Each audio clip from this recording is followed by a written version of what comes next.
From tragedy to triumph.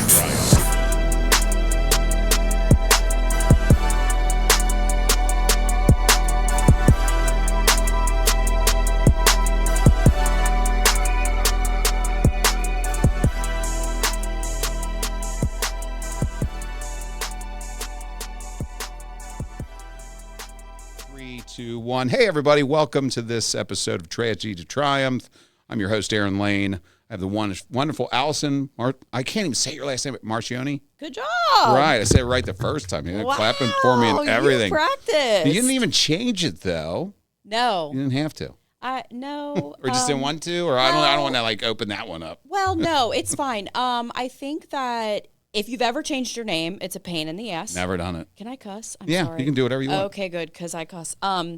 It's a pain in the ass to change your name. But more importantly, both of my children are Marcionis. Okay.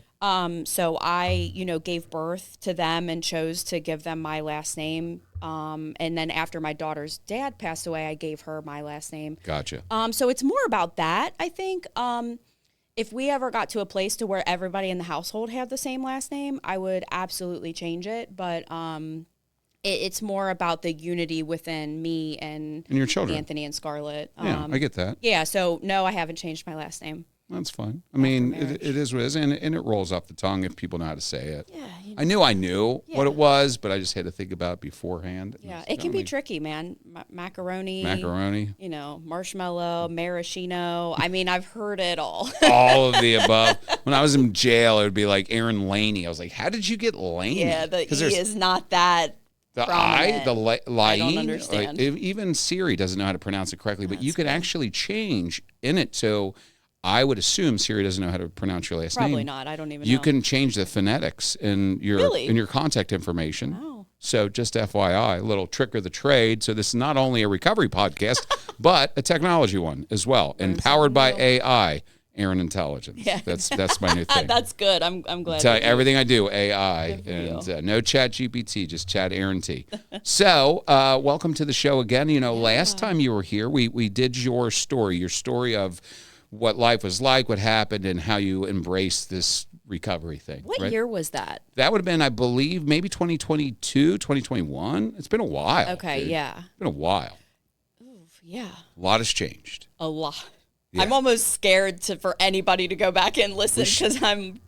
I know, it was still great. I think you were doing your thing. You came over. Had Michael died yet? Yes. Okay, so it was after. So it was at least after 2021. Okay. Yes. So you came to my house when I had the studio downstairs. Mm-hmm. You shared your story. It's still available. People can hear it. The story is still the same. It's just at that point in time. It's crazy. What I don't know what your involvement was with Serenity at that point. I mean, you had gone through it, right? Yeah. But you weren't doing what you're doing now. No, I was a volunteer board member. Gotcha. Yeah. That's so now what it was. I'm paid staff, work for Serenity full time. Back then, it was just kind of volunteer board member, came to the meeting once a month, helped our staff with development and stuff like that. But and they saw something in you. Off. Yeah. And I mean, I wrote the job description for the job that I have. That's kind of awesome. It's kind of like beg for forgiveness, not permission. You just create. I mean, I kind of created my own role here too. I guess you could say so. I just always had. I don't know. I had visions of kind of what I thought that Serenity could become one day, and I didn't necessarily ever think that it would happen. And it's kind of exceeded my expectations. It's kind of like recovery, right? Like when I was sitting in detox, I'm like, I just want to not be sick every day. Exactly. I don't want to it's not about. It's very baseline. Very, very baseline. Yeah. And once you start achieving some of that stuff and the ball starts rolling, it's like, oh shit. Yeah. And then I've woken up here most recently, especially with some of the like really incredible stuff that we've had going on. I sometimes wake up and I'm like, is this real? And I feel a little bit of an imposter syndrome, right? Like, yeah, and I think that imposter syndrome, to me, I get it. I feel like it's BS though too. It's like our own self-inflicted. Like I don't deserve a seat at this table. Everybody's faking it. Everybody's full of shit, right? Yeah. And then what they're in their own. And I remember this looking back because I used to think of people in positions of power like a judge. Oh my gosh, they're a judge, and they went to school. And it's like they're just a person. Yeah. They still do the same things you do every Right. day. They put their shoes on the same way I it's do. just true. And you look at it and you say, and they have bad days and they mess up and there's no perfect person. And so what if they're a judge? So what if they're in an elevated position? So something that I've picked up, especially in my recovery, is like just by being there, I'm there. Yeah.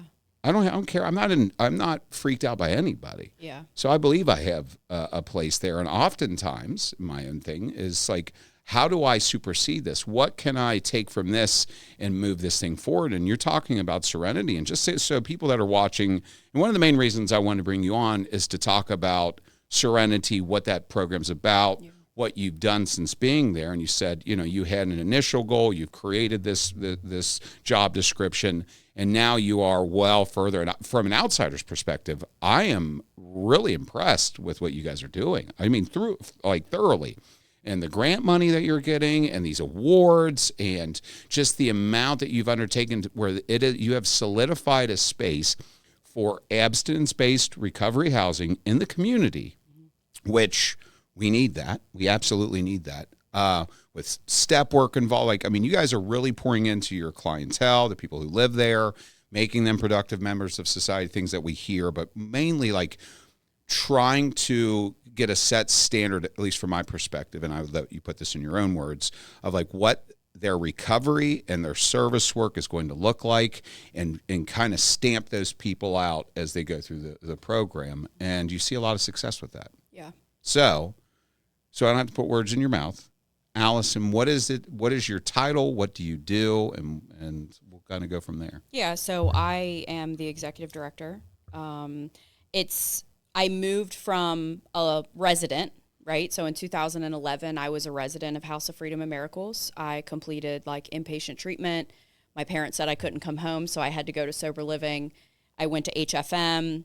I was a resident there for 10 months. I moved out, got an apartment, got a couple years clean, was asked to be on the board of directors, which really just means come to our meeting once a month and give us a resident's perspective of what we're talking about, which was really cool that at the time the board, wanted that. And I immediately really enjoyed working with our staff, supporting them, almost kind of similar to a supervisor in a way, but more so just hey, you good? Tell me about what's going on with you. Because that's so important when you're in that helping role, to have someone that helps you too. Exactly. And we didn't have anything formal like that back then. And so that was really my area of expertise. I really, really enjoyed staff development and support of the staff and making it easier for them as our program managers or house managers, whatever, similar. We just call them program managers because we have programming in our houses. Sure. And so I enjoyed that. In 2020, I think it was, the president of the board at the time, Mike Singer, stepped down, and no one else was really interested in stepping into that role.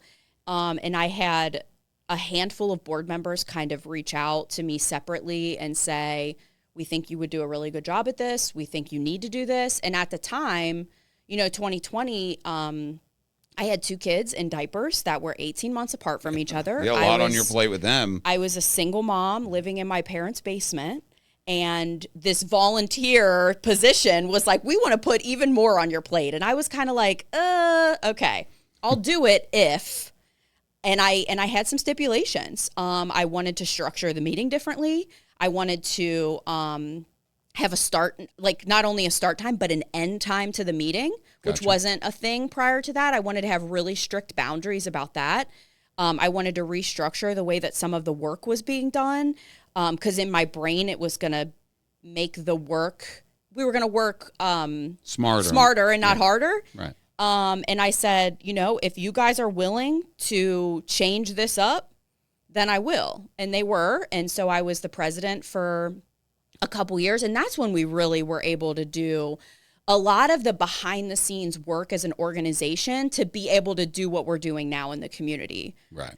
And that's when we restructured our employment. We created an executive director, program managers, assistant managers, and we hired someone for the executive director position. We got those positions filled. We got all of the things, everyone the support that they needed.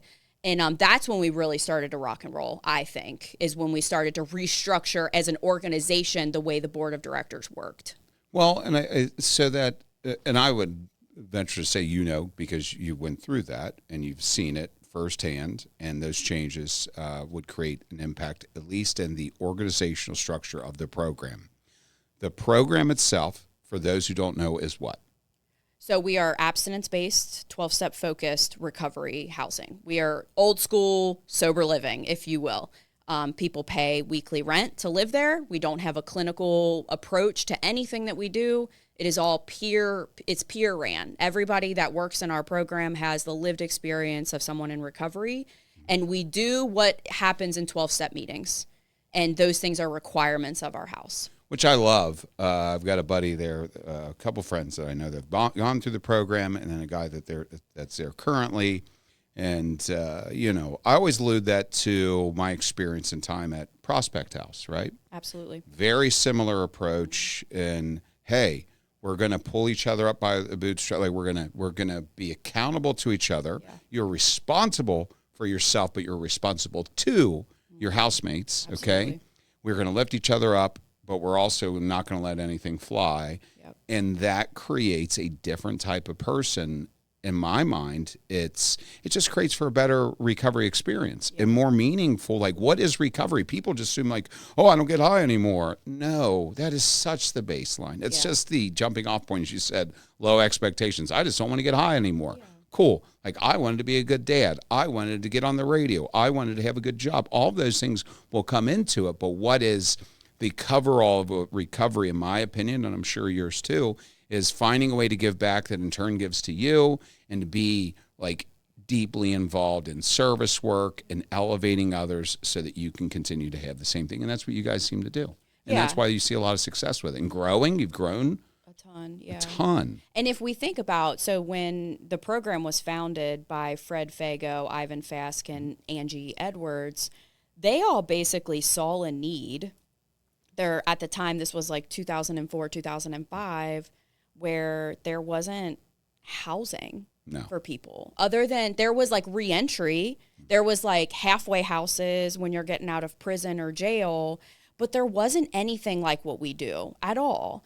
And so basically what they did is they're like, well, 12-step programs are successful, and here's the model of that, where it's one person helps another, and then that helps the community, and pouring into self and working 12 steps, sponsorship, service work, home group, all of those things. Let's create a house where those suggestions that are given as a newcomer in a 12-step program, those aren't suggestions to live here, they're requirements. Right. And that's what we do, right? And we are incredibly successful, and a lot of that, I believe, is because of that model right there. Without a doubt. Without a doubt, because it's like if you can't get with the program, then you got to go. And it's really... It's not to be mean. That's like a no. very compassionate thing. Like, hey, we want people here that are going to do this.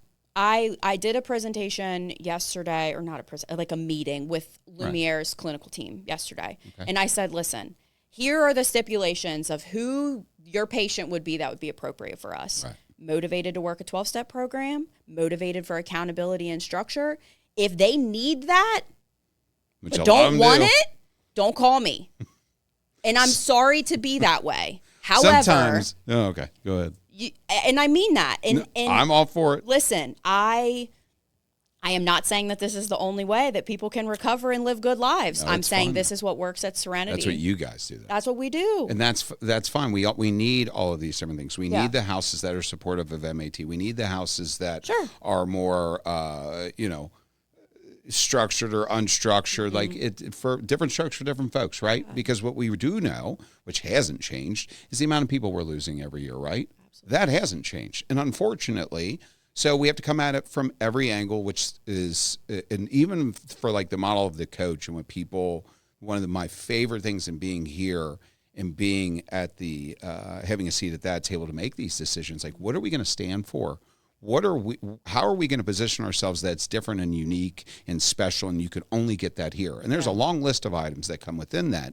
And our belief is ultimately more choices produce better outcomes by giving somebody and not typecasting every individual, because at some point, as you say, like there was just a halfway house, there was just a sober living, there was just a prospect house. And while great results for that one person, what about the thousands of others that just weren't ready, right? And we need to, I hate that we're going to meet them where they are, but we do, right? We have to meet them. You guys are saying, all right, we're going to meet you where you are today, but over the next 90 days of being here, we have an expectation of what that's going to look like. So I think it's awesome. I am, again, really impressed. I know most people I talk to are thoroughly impressed with the work that you've done at the helm of that. And with this model, and how's it supported financially? You said people pay rent. The main factor. Absolutely. So it's $105 a week. I feel it's which is important nothing. To say that out loud, that it's like really not that much money. I'm not kidding you guys. Like in our community, that is the lowest, one of the lowest. Yeah, we're about in the middle. I think that Charlie's still charges like $85, which is wild. I think Gateway is still relatively like in that ballpark. But we're right. So we're right in the middle, 105. So we have 3 sources of income, revenue, whatever. Residents pay rent. We have 2 fundraisers every year. We have a golf outing in the spring and then a gala in the fall. And then we apply for grants and private donors, individual donors, foundation grants. And we have a few that support us on a yearly basis. Right. They make a commitment to do those things. Yeah. So the golf outing, I'm not a golfer. I know that you guys, that's a big deal. Yeah. A lot of people go. Yeah, it's fun. You guys are able to do those things.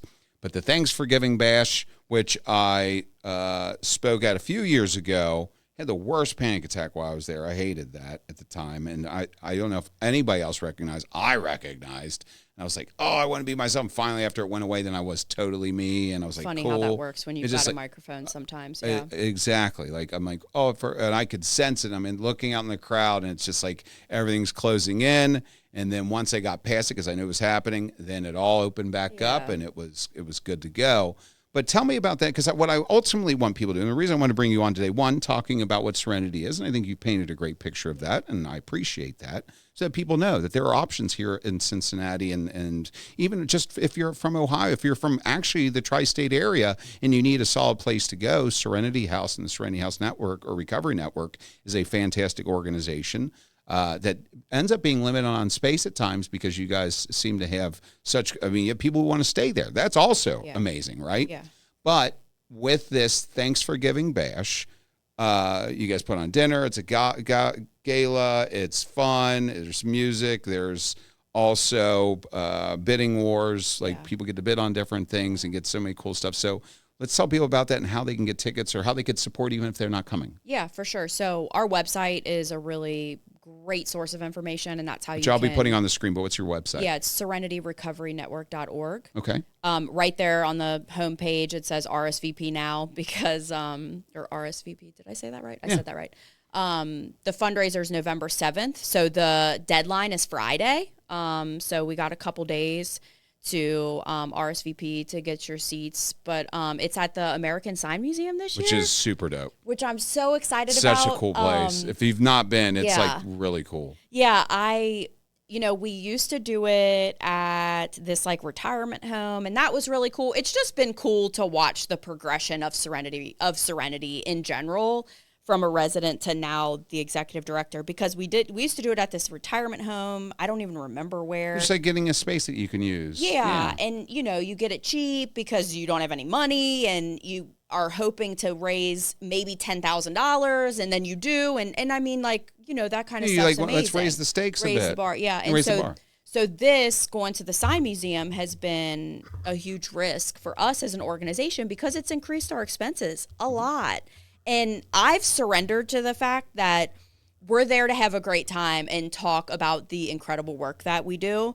And if we don't make any money, that's okay, because it's going to be a night to remember at the Sign Museum. And I don't know about you, but I'm a lifelong West Sider. Grew up in Delhi, live 5 minutes from where I grew up. My kids go to the same school I went to. I'm that person. Right. And I had never gone to the Sign Museum.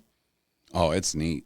Yeah. It's colorful. It's just got awesome. Such a neat vibe. You went there obviously to tour it. And I was like, we have to do this because they have like an event space.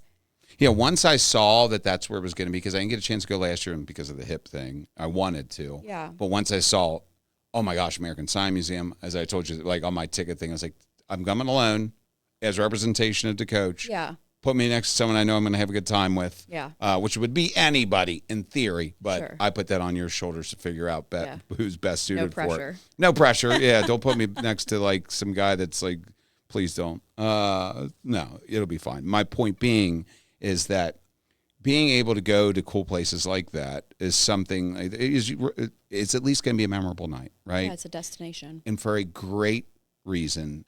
And in great support of people who are actually making changes in people's lives, who may have changed in your life, many of my friends' lives, that are raising the standards of recovery and what that looks like in our community, because we don't just need people to get sober. We don't need people just to not do drugs anymore. We need people that are going to be thought leaders, who are going to do amazing things like yourself or myself or the countless others. And what better place to do that than somewhere like Serenity that says, hey, we are going to break you down to build you up.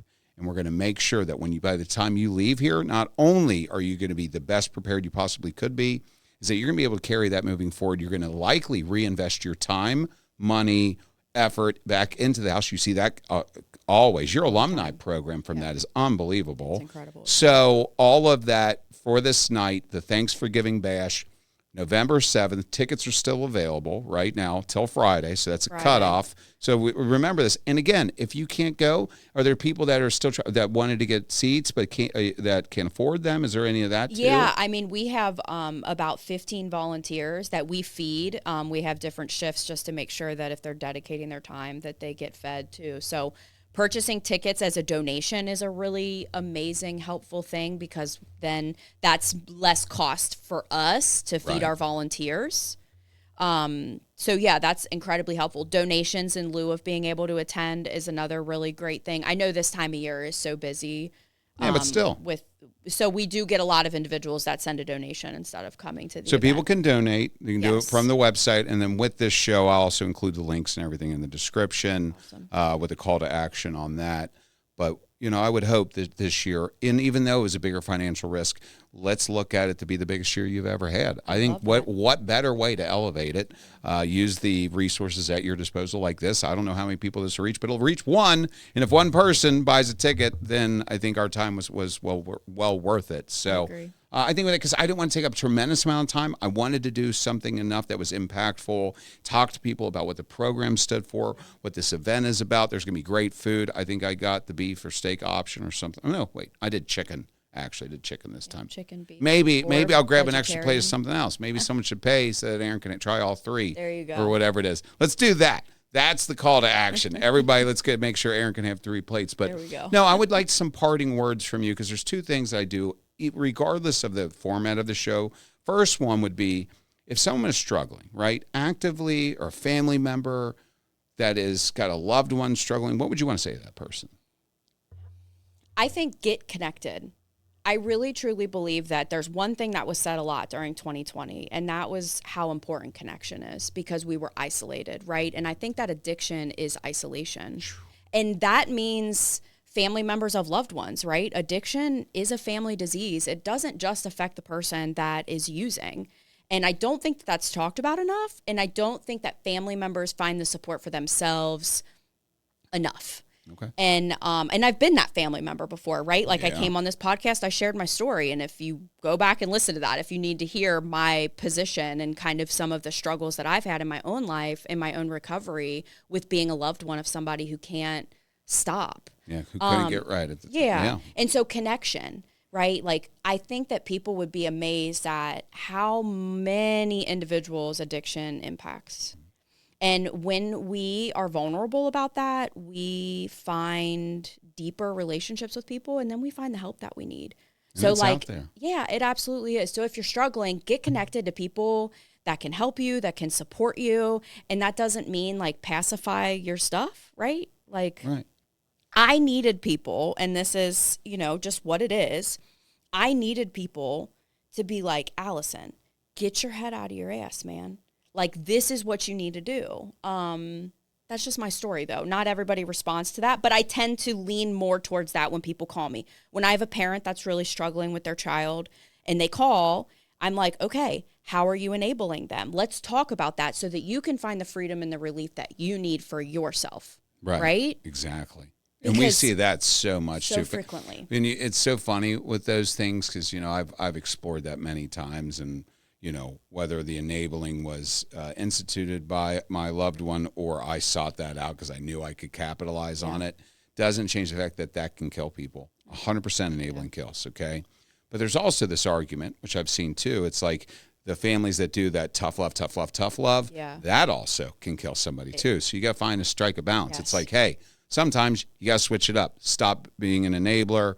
Say, I love you. You can't stay here tonight, but you got to go somewhere. And what better place to go than treatment into a Serenity house and stuff like that. So, and those things are really big. And the second thing is a closing remark is like a full-on pitch about why Serenity House is the best recovery housing in our community.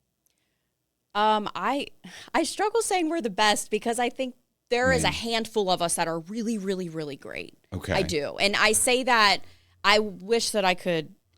Well, you represent Serenity, so I would be like. I do. You're right. But but Aaron, at the end of the day, I think what I represent more than anything in the world is like recovery in general, right? And it's fair. I believe that Serenity, we do what we do and we do it really, really well. And the reason that we do it well is because we provide accountability, we provide structure. We don't provide what people want. We provide what people need in early recovery. And we help them build that foundation that if they can get it, develop the tools, create the habits, get the self-esteem. If they can do those things, it sets them up for life. And truly, really that's what I have seen, right? I was the little kid. And when I say little kid, I mean that I was 18 when I was 19 years old when I moved into sober living, 18 when I went to treatment. I didn't know how to grocery shop. I didn't know how to clean. I didn't know how to make a bed properly. Had no idea how to pay bills. Didn't know how to function in life, right? Miss Angie taught me all of that, truly. And we get the opportunity to teach men and women that every single day. And so it's not gladly too. Happily, right? It's like, oh, you don't know how to make a bed? I didn't either, girlfriend. Yeah. Like, let's go, right? Like, let's go learn how to do this. And, you know, it's funny enough, I still make my bed every morning, right? I still immediately wake up and I read the Just for Today or like other readings that I found along the way. But like immediately when I wake up, I connect, right? I connect to my recovery, I connect to my higher power, I connect to myself. And I learned that in sober living. Treatment's great. I learned about addiction. I was separated from the dope. I needed that shit. Sober living, recovery housing taught me how to get connected to what was going to keep me alive. Exactly. And I needed that. And most people do need that. And they need the friendship and they need people community. My biggest thing today, I have the most friends I met early in this process, going to meetings, being in sober living, and a lot of those people that have stayed successful, and the ones that haven't, I'm still connected with today. And what better support system, it's like built in. It's such a beautiful thing that people don't even realize. Like, you don't know it's out there until you experience it. Well, I mean, I think it's fine. I mean, I still think I respect, and I mean that, truly respect the way that you presented that. Like, hey, there's a lot of great places, but these are the things that we do, and we do these exceedingly well. Yeah. And I want people to know that this is an incredible program. I stand by it wholeheartedly. Again, just recently making sure that a friend of mine could go there because I thought it was the best place for him and would support this in any way they can, especially with this platform here. So go to serenityrecoverynetwork.org. That's correct. Get some tickets or just do a donation, $5, $10, $1,000, whatever you have. Look, cup of coffee is $5. Just do $5. Sometimes $7. Yeah, sometimes $7. If you come to Starbucks with me, it's $7. $7. Oh yeah. Every time I get with Kim, she gets this order, and you would think I'd know it by now, but it's like a small iced coffee, 2 butter pecan, 1 vanilla, cold foam, and I was like, geez, oh Pete. Do you like tell the lady before you order it, like, this is for this is for my fiance. She's This always isn't sitting. I don't buy it for her. I'll be in the car and I'll buy it for her. We're in there, and I always have to have her tell me because I'm like, why can't I remember this order? I can remember everything under the sun, but this one specific thing, because it's like cold foam and cream, and then this, and then blah blah blah blah blah, whipped cream on top, and a straw, and this, and she knows what's going to be price wise, and then she knows if they put two full pumps. She's like, guys put more than girls do. Like, she has all these things figured out because we'll go to all these different Dunkins and they'll be different. And I'm like, I don't know. I don't drink that stuff. I just don't. Believe it or not, my caffeine intake is almost zero anymore. I mean, I'm trying to keep it super low. It's helped me tremendously. You know what I mean? With anxiety and like for a while, my face was getting super red all the time. Like, that's gone away. Was that caffeine? It was a contributing factor. Most of it was serious pain issues and, like anxiety, panic disorder, but just live with it. It's the way God made me. I was like, cool. So you gave the guy who loves the sound of his own voice a panic disorder. Thanks, God. Love you for it. You know what I mean? Amongst other things. But no, it did help dramatically because I was like, well, let's just start cutting things out and see what helps most. But no, I appreciate you taking the time, everybody. We'll have links in the comments. Keep doing big things. New episodes every week. An interview coming this following week. And then after that, which I'm most excited about, is when you guys see it. I have a variety show called Happy Hour, which is full of body with 0% alcohol content. It's going to be really neat. Just think, how's the best way? It's just a variety reaction show, and I've got a green screen that'll come down. I'll be able to put things behind me, and I'm going to do like the country's best rated jails and like what you can expect to eat here. And I'm going to do a show on like stealing, just like stealing, like what you can steal, what you shouldn't steal. I just think it'd be funny, like things that people would enjoy, and it'd just be a half an hour of just silliness that is not with a recovery focus, but just, you know what I mean, ancillary to that. So again, Allison, thank you for everything you do. I'm really proud of all the work that you're doing, and any way that I can help you out, just let me know. Cool? Thank you. Everybody else, we'll see you next week. Thanks for tuning in. You're awesome. You did a good job. Thank you. Oh, very, very good. Very, very good. See, told you I would be painless. Yeah, it was. I figured it would be.